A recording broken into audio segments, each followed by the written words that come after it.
Magandang araw sa inyo guys. Today is magre-repair ako ng carburetor. So doon sa nag-request na kung paano maglinis ng carburetor, so ito na po yung video na gusto nyong ipagawa. So ang gagawin ko dito guys is of course lilinisin ko ito gamit ang high pressure wash para mas mabilis ko lang ito malinis itong lahat ng carburetor na ito. Pero kung kayo ang gumawa guys is pwede nyo naman gumamit lang kayo ng sipilyo at saka of course ibabad natin yung mga parts ng carburetor sa gas para sa paglilinis. Pero ang gagawin ko dito guys is yung high pressure lang yung gagamitin ko. And then gagamit din ako nito. Ito, pang spray ng pang pintura to guys. Nakakatipid kasi ako ng gas kapag ito yung ginagamit ko. So guys, ipa-power wash ko lang muna ito. And then tapos baklasin ko itong carburetor. Tapos isa-isa ko na silang lilinisan.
So guys, kung plano nyo na gagawin yung ginawa ko na ipa-power wash ko yung carburetor, before nyo i-power wash guys, tanggalin nyo muna to idle solenoid para hindi masira o maputol yung wire.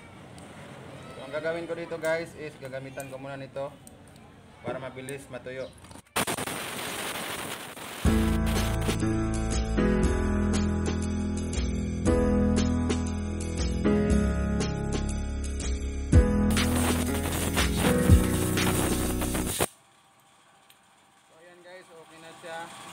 Kung wala kayong ganito guys at wala kayong compressor, ang gagawin nyo lang guys is pwede nyo namang ibilad nyo na lang muna sa araw para matuyo. So guys, sa pagtanggal naman ito guys, maganda guys is ganito na star screw ang gagamitin nyo para pag matigas yung screw bolt is pwede nyong paluin dito. Kumuha lang kayo ng pampalo o yung martilyo na hindi naman malaki guys, maliit lang, para hindi naman kabigatan yung pagpalo niya. So ganito lang guys para hindi ito ma-damage. Papakita ko sa inyo pagtanggal, diskarte ng pagtanggal ko. Maganda kung may humahawak.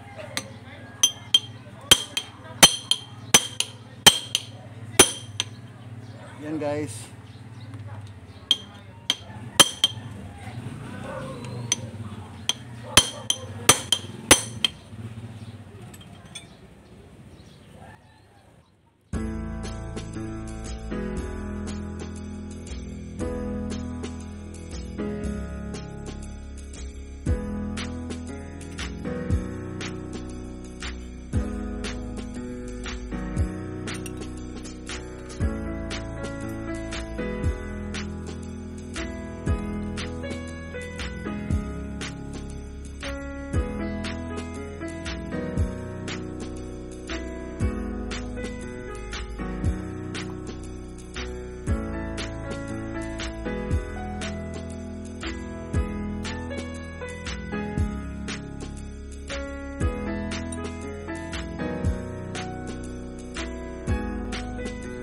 Halimbawa guys, kung ito lang ang meron kayo na star screw, hindi nyo siya pwedeng pupukin dito kasi masisira yung star screw.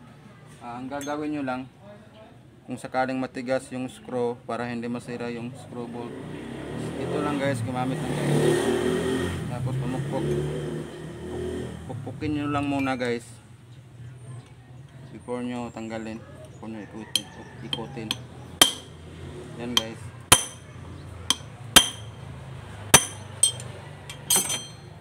Then gagamitin na natin ng star screw. So pag hindi masyadong pumasok kasi nga pinukpok natin dito guys, pwede natin pukpukin dito pero dahan-dahan lang kasi nga hindi naman metal tong nasa ibabaw. Yan, malambot na yan guys.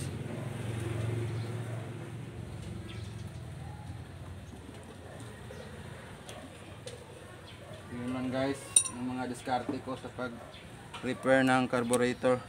So ito na lang muna yung gagamitin ko para mabilis.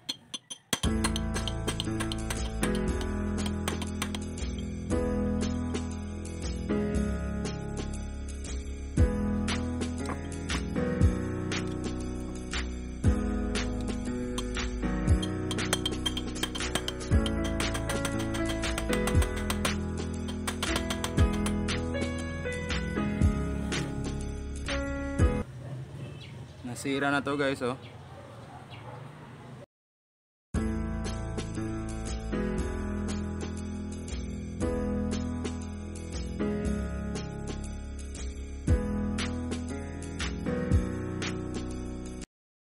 Ingat tayo sa pagtanggal nito guys, oh.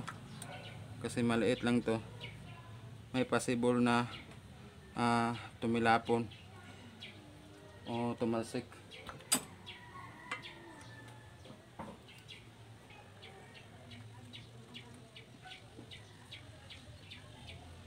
Ayan, hindi ko muna. Parang dumi.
pang diaphragm nito guys.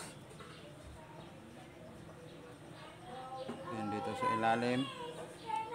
Ito yung sinasabi ko sa inyo guys, dapat kung bibili kayo ng carburetor kahit brand new, basta yung needle type. Ito guys, may needle siya, may karayom.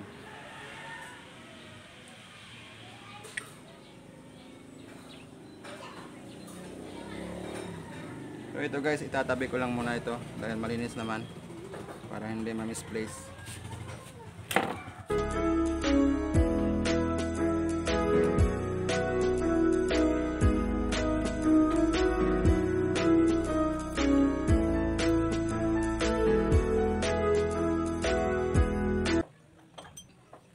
Ito guys, pag naglilinis kayo nito, tanggalin nyo muna yung o-ring.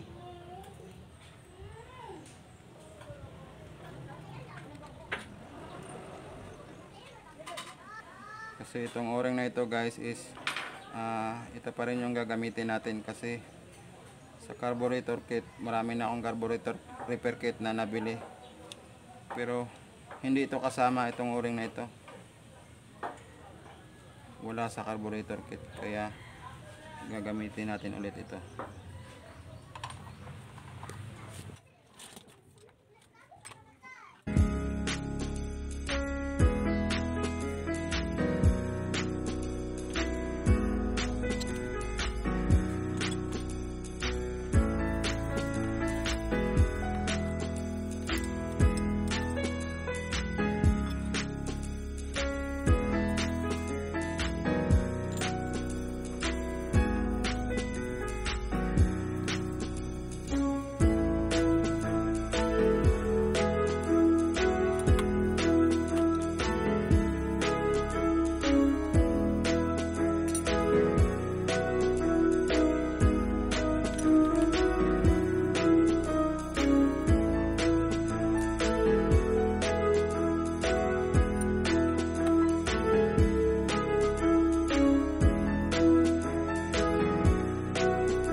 Sa akin naman guys is ganito lang yung style yung ginagawa ko. Una, binubugahan ko nito. Tapos next is susundan ko naman ito yung may gasolina para talagang malinis.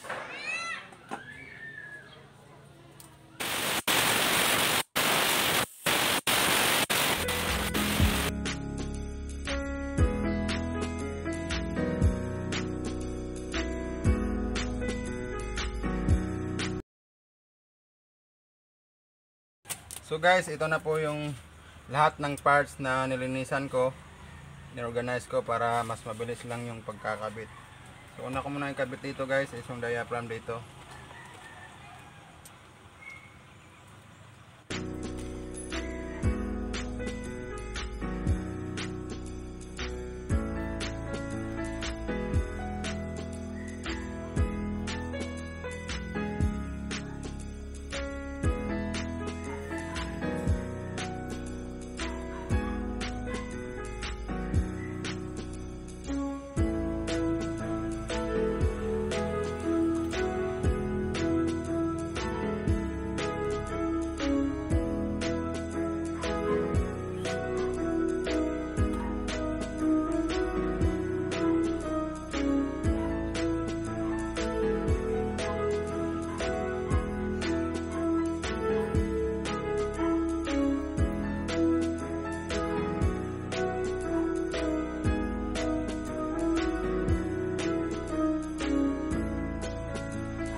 Siguraduhin lang natin mahigpit to guys, para hindi mag-leak yung gasolina.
Papalitan ko lang to guys kasi kinalawang.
Ito guys, hindi ko na ikakabit itong nasa carburetor repair kit. Yung dati pa rin yung ikakabit ko guys. Huwag nyong palitan, huwag nyong ikabit yung carburetor repair kit kasi mas maganda yung original. Ang ikakabit lang natin is yung mga goma guys, yung mga o-ring, kasi yun lang naman ang nasisira.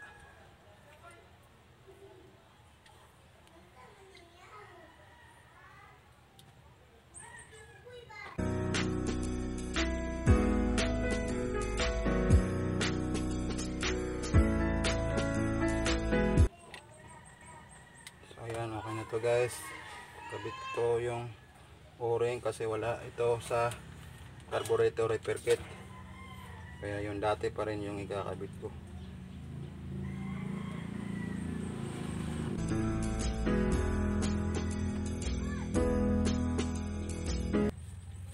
So guys, bago nyo ito ikabit dito, check nyo muna guys, ito yung pinaka importante guys. Kita ba? Ito yung pinaka-importante. Kasi may o-ring ito dito guys. Ngayon, pag sira na yung o-ring dito guys, instead na dito siya hihigop ng gasolina, dito nakakahigop ng extra gasolina dito guys. Kaya ang mangyayari, malakas kumain sa gas yung multi-cab natin. I-check nyo lang guys. Ito, natanggal ko na itong o-ring na ito guys, kasi mahirap itong tanggalin. Kailangan gamitan ng karayom tulad nito. So tinanggal ko na lang siya. Pero kung hindi pa nakatanggal yung o-ring guys, i-check nyo muna kung dapat pa siyang palitan. Kabit nyo lang siya ng ganyan dito sa butas. Pag na-feel nyo guys na maluwag siya, wala siyang friction, wala siyang kapit, ibig sabihin guys is kailangan ng palitan ang o-ring na ito dito nakakabit. Yung iba kasi guys, hindi nila kinakabit, pinapalitan itong o-ring na ito. Kaya pag sira na yung o-ring is hindi pa rin maayos yung karburador. So ito yung tinanggal ko guys, papalitan ko lang ito ng o-ring.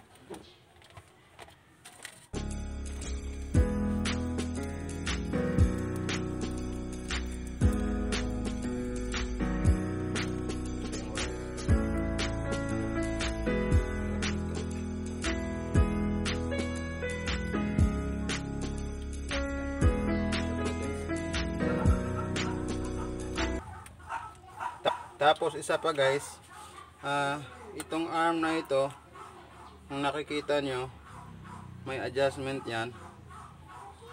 I-adjust nyo lang yung naka-straight dito, hindi yung nakataas ito.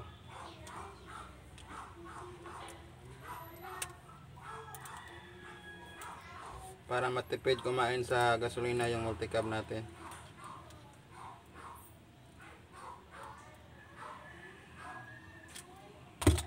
So ayan guys, halimbawa maluwag yung sa inyo guys, pwede nyong patakan ng ito ng shoes glue para hindi matanggal guys.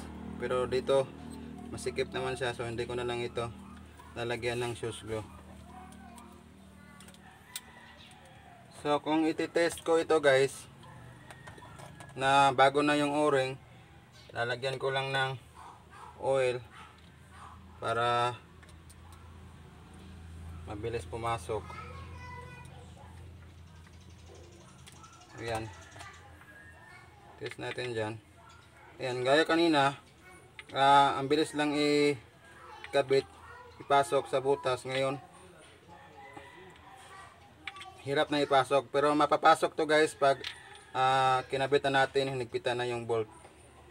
So ngayon kakabit ko na ito dito.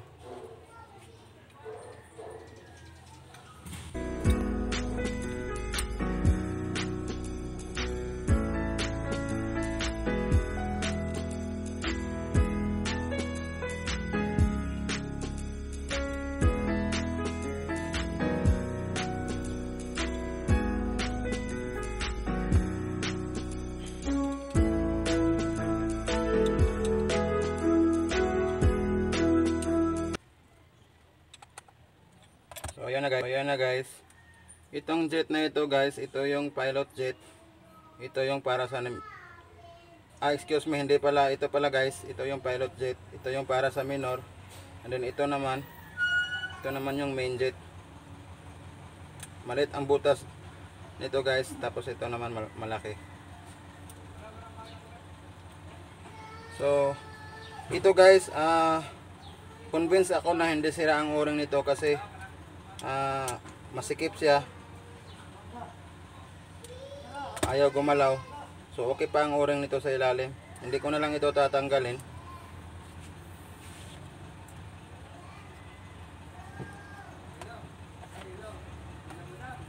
Wait natin to.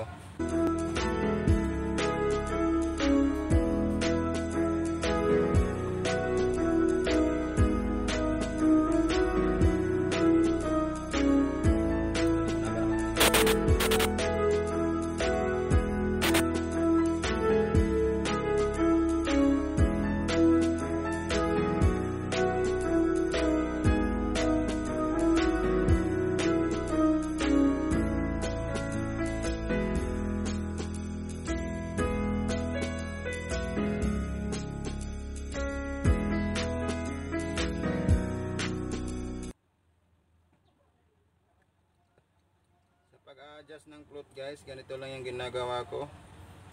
Hawakan ko lang yan dyan.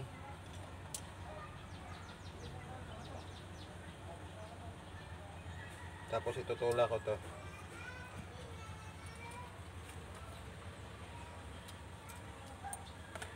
Ayan. Titingnan natin sa gilid.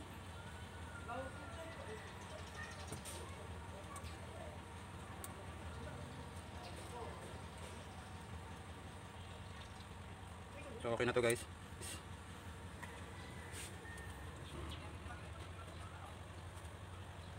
Yan, so ikakabit ko na. Yan, so ikakabit ko na ito guys.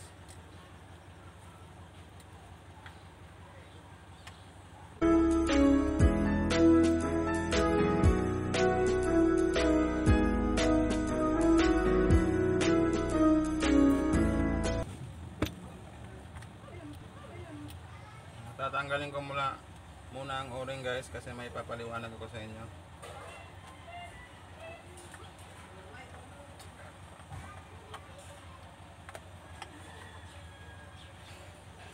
So ganyan siya guys. Pag maayos yung o-ring niya bago, hindi ka agad siya pumapasok dun sa butas na pinaliwanag ko sa inyo. Ayan. Hindi nyo siya basta-basta matutulog. Mararamdaman nyo guys na meron siyang parang friction doon sa loob. Meron siyang tension between doon sa o-ring at saka yung sa butas. Kaya hindi agad siya lumalapat dito sa base na ito. So ikakabit ko lang ulit yung o-ring.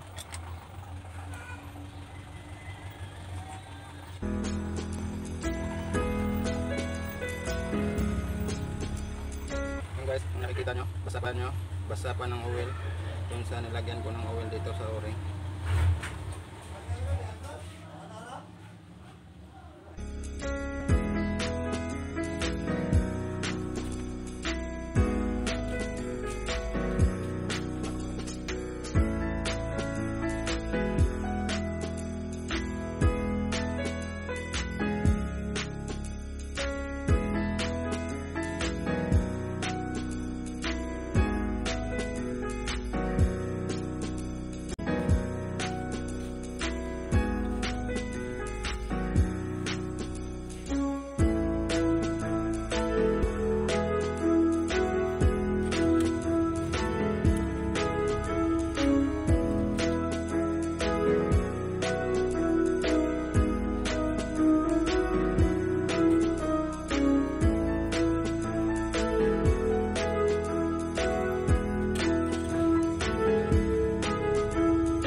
So itong air and fuel screw guys, pag nag-a-adjust ako, 4 turns lang, 4 na ikot lang yung ginagawa ko guys. Halimbawa ito, kapag hindi ako gumagamit ng RPM gauge at saka vacuum gauge pag nagtutuno, 4 na ikot lang guys, mabilis na yung umandar.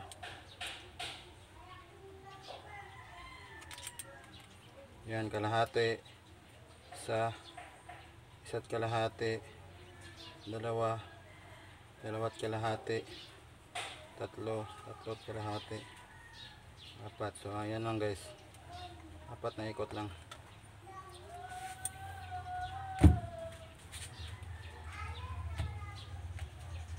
And then kailangan na nating ikabit dito guys. Push muna mo. So bago pala ito ikabit guys, kailangan ikabit ko muna itong choke plate. Kung nakikita nyo sa video guys, wala pa itong choke plate. So ito guys is kinuha ko lang din to sa ibang karburador na pang 6 valves guys. So expected ko na hindi ito totally fit dito. Mag-grind dito ako banda guys. Kailangan i-grind to para pumasok.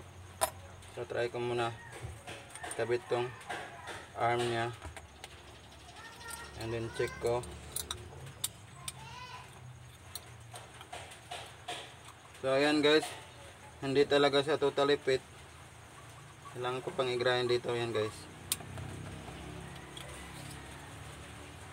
tara lang, i-grind naman. So guys, kumuha muna ako ng choke plate sa carburetor na pang 12 valve. Tapos gagawa na ako ng dito guhit para may guide ako sa pagkat.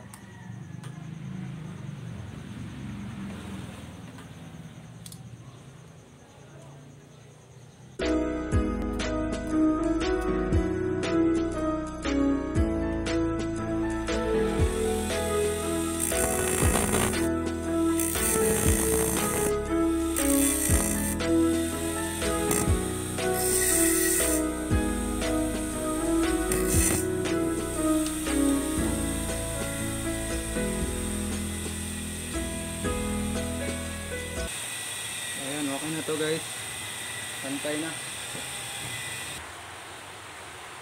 Okay na guys, try natin ikabit. Fit na siya guys.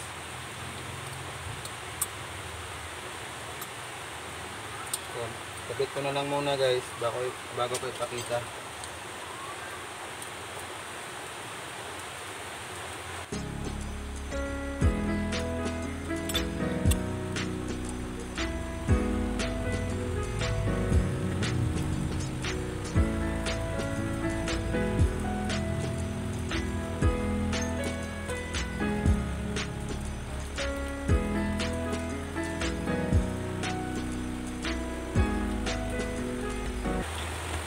Ayan guys, fit na fit yan.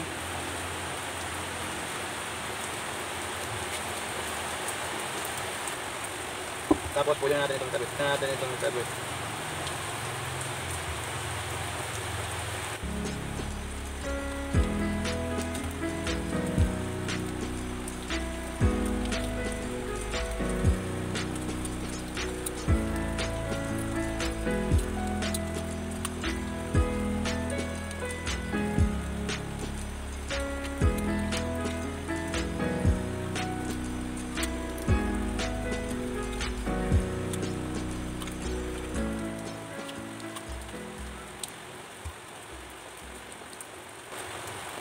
Tapos guys, itong maliit na spring na to, dapat nakakabit ito dito sa ang na to para bumalik yung sumara yung choke plate.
siya guys. dapat bumabalik yan, sumasara.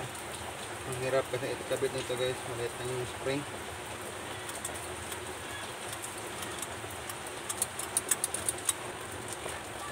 Tapos yung arm ng chocolate ito, yung gumagalaw. Tapos ito yung diaphragm para hihila sa chocolate para magbukas yan ng konti. Medyo masyadong malayo guys, kaya kailangan kong i-adjust para lumapit parang ganyan guys. Lumapit siya.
So ayan guys, okay na yung chocolate natin. Tapos pag umaandar na yung makina, may hihigop dito na vacuum. Tapos hihilain itong arm na to para magbukas ito ng konti. Ganito yung function niya guys. So dapat talaga maibalik talaga siya sa original na setting. Tapos ito naman guys, ito yung thermo wax guys. May kinakabit ito dito na tubig galing sa cooling system ng makina. Ito yung tumutulak guys, meron yung piston dito sa ilalim. Kapag umabot na sa normal temperature yung makina, nasa operating temperature na siya, tumataas itong piston na to guys para itulak to guys, ito para mag fully open ito guys. Kasi ito guys, iikot siya pag naitulak ito. Halimbawa, medyo matigas lang ito ikutin guys.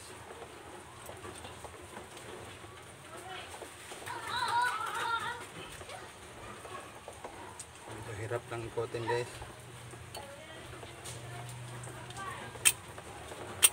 Pero sana maunawaan nyo guys. Basta pag nasa normal temperature na guys, pag pinapagana natin to, magpupuli open siya. Parang ganyan guys. And then pag malamig na, babalik na naman siya magsara.